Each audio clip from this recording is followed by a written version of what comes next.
Well, I'm sitting here in Peace Home Studio. I got my lipstick on and a black shirt, and I'm surrounded by dolls, which can only mean one thing. It's Howdy Friday.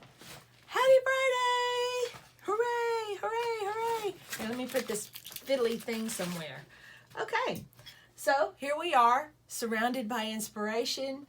It's been a great morning so far. It's raining again here in Nashville, Tennessee.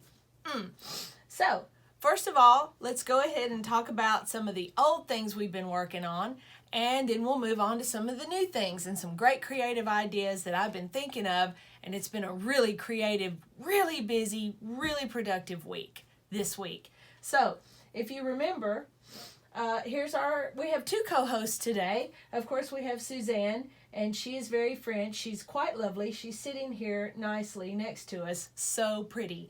We also have a new friend. You remember her? She was in the Moo Moo last week and had been for almost a month. Oh, poor girl. Here she is finished. I have decided to call her Mary Beth. I haven't really done a lot with her hair yet, but it looks pretty. Remember we talked about the felting needle and how great that worked. I'll probably do a little bit more to nail it down on the sides, but I was really, really pleased with how that finished my original great idea, which was to tie her hair in little knots on her head. Because of the color, the sandy color of her hair and her dreamy kind of purple blue eyes, I thought just a nice straightforward gold and red would look nice. I wanted some bric-a-brac, I don't know what you call it, ric-rac. But as you can see here on the bottom, I sort of made my own with pinking shears.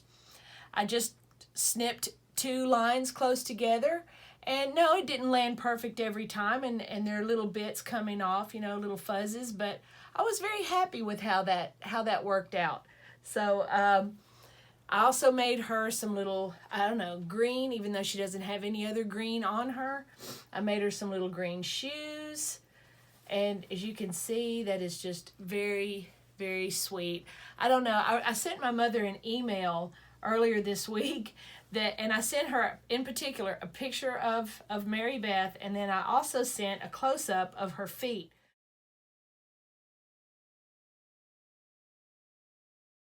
With her little bloomers and lace. And I said, I don't know. And for some reason, I love their little feet.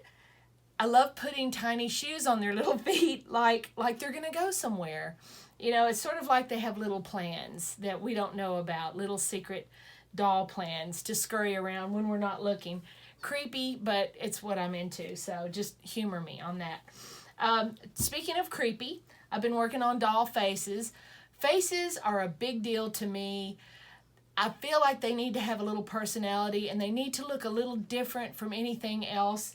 Now, the book I've been working off of this week, I'll sit her over here. I didn't want her to be alone, so she's got a friend. If you remember, we were working on Jill Hamer's storybook toys.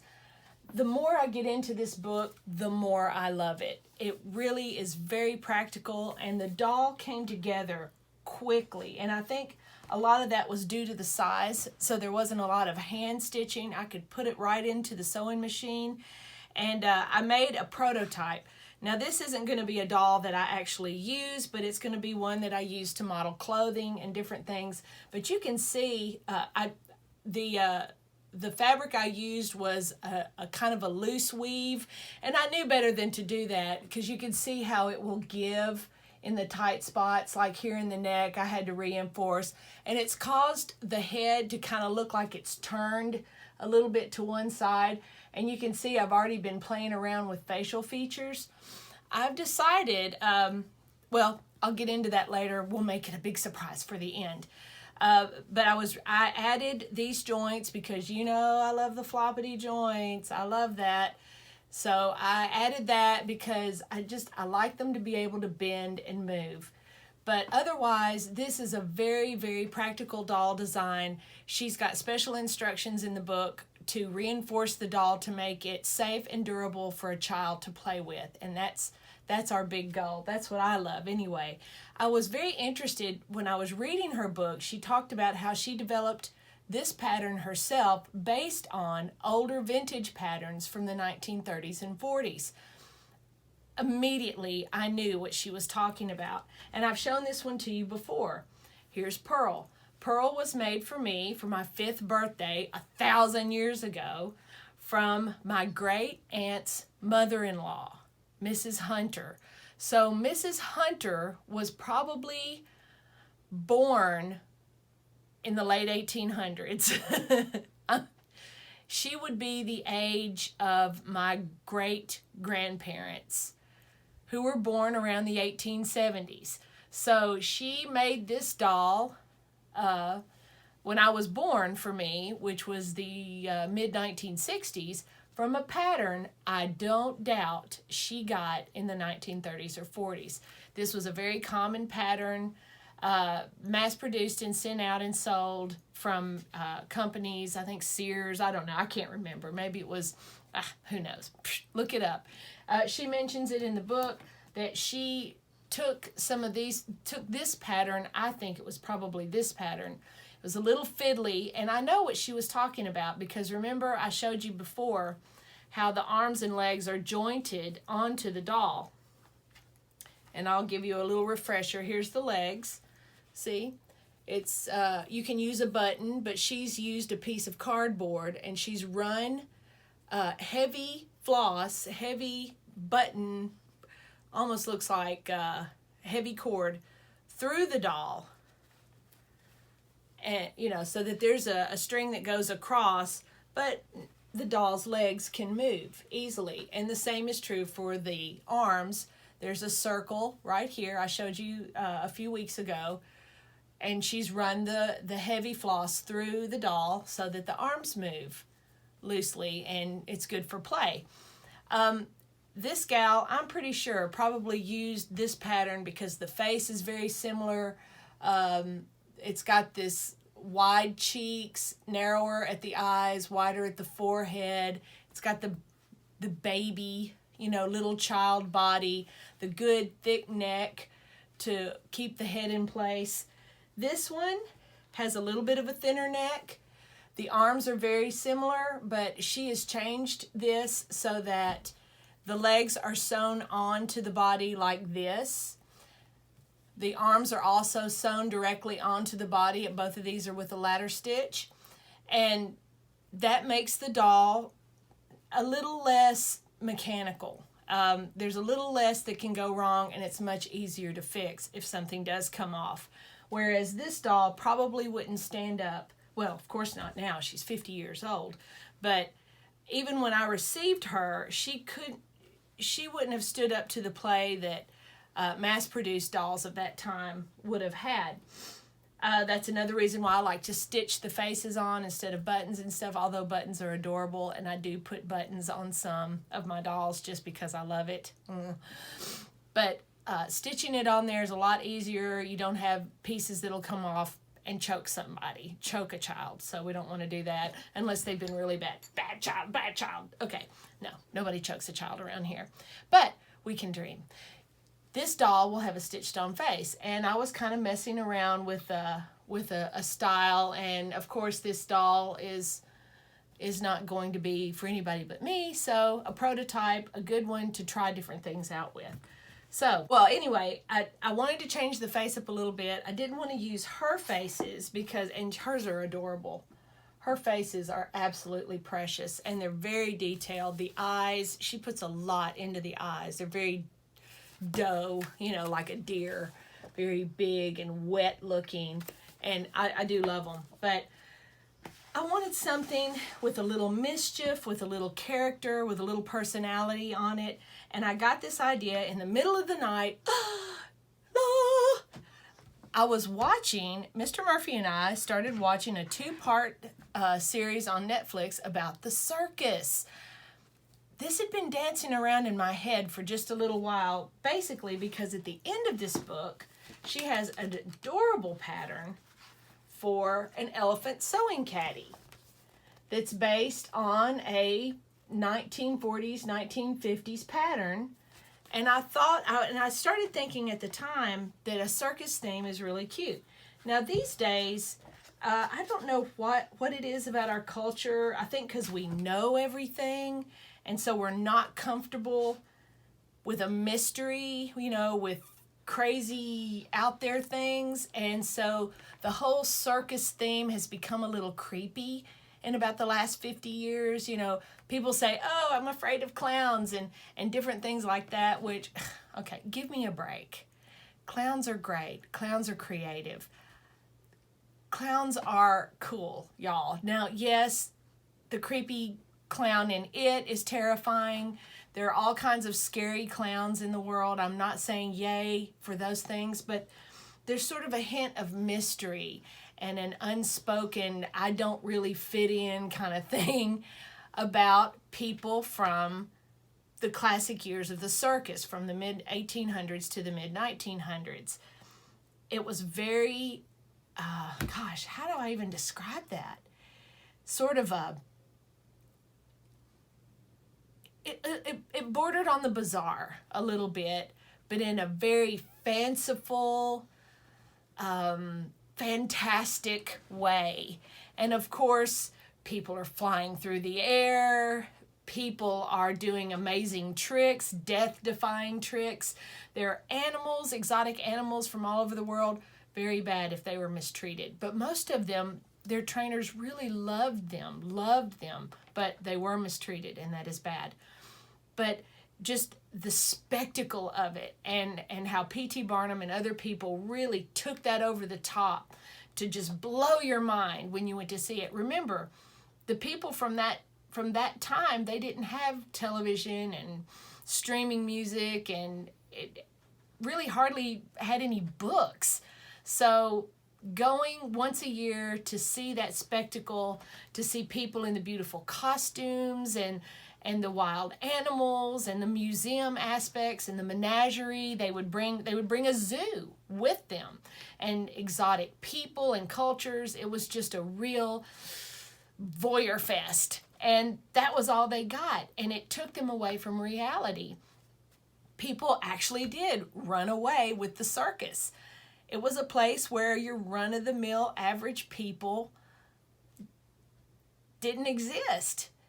If you didn't really fit in with society, you joined the circus, and you can make a living out of being strange. I'm for that. I really am for that. So, again, that's why I really like the idea of vintage toys. Here's one that was given to me as a child.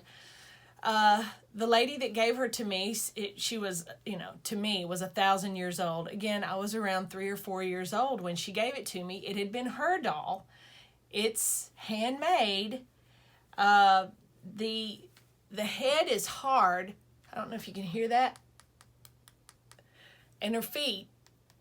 But the rest is soft. I think this may be clay or something. It's got fabric, though, stretched over it, whatever it is, and her face has been drawn and painted on. Look, her lips are like a little heart, and they're red. Her dress is beautiful. She's got beads on it. She's got beads around her neck. I don't know if you can see those, and her clothes are sewn on. This doll, I don't know if, again, they could have stood up to the play that children have now. I don't know what that is. I think because toys were so rare early on, especially nice toys, that children were encouraged to take care of them. Now we kind of have a throwaway society. People just like, oh, they play with it, they break it, they throw it away, and they go get another one. And so there's not a lot of value placed on those things. Handmade toys, again, that is why I love them. Time has been spent. They're all different. There's not every doll I make, there's not another one in the world that looks like it. Even when I start out with somebody else's pattern, I love to put my own spin on it. Most people do because it looks different. I mean, look at this doll's face. It could be a little scary, but this was Mrs. Hunter's idea of a face, and it was her spin on what a doll should look like. And there's not another one in the world that looks like this girl. So, doll faces, doll bodies, The circus has led me to the conclusion of the Kewpie doll. The Kewpie doll! The Kewpie face! Oh, I'm going to insert a picture. Hang on.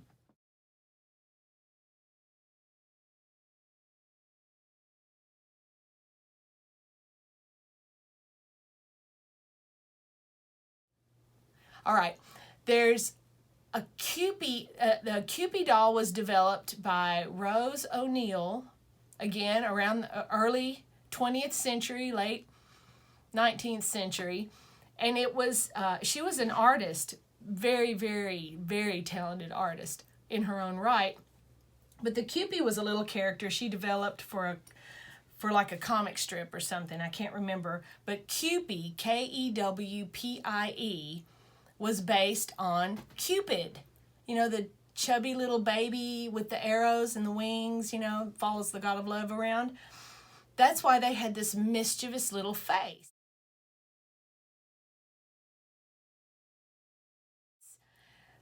It was big and bright and full of humor and full of mischief. And they never did anything that was evil. They were sweet, but they were always kind of up to something. And some of them really look like they know something. You know, they know your secret. They know who you secretly love.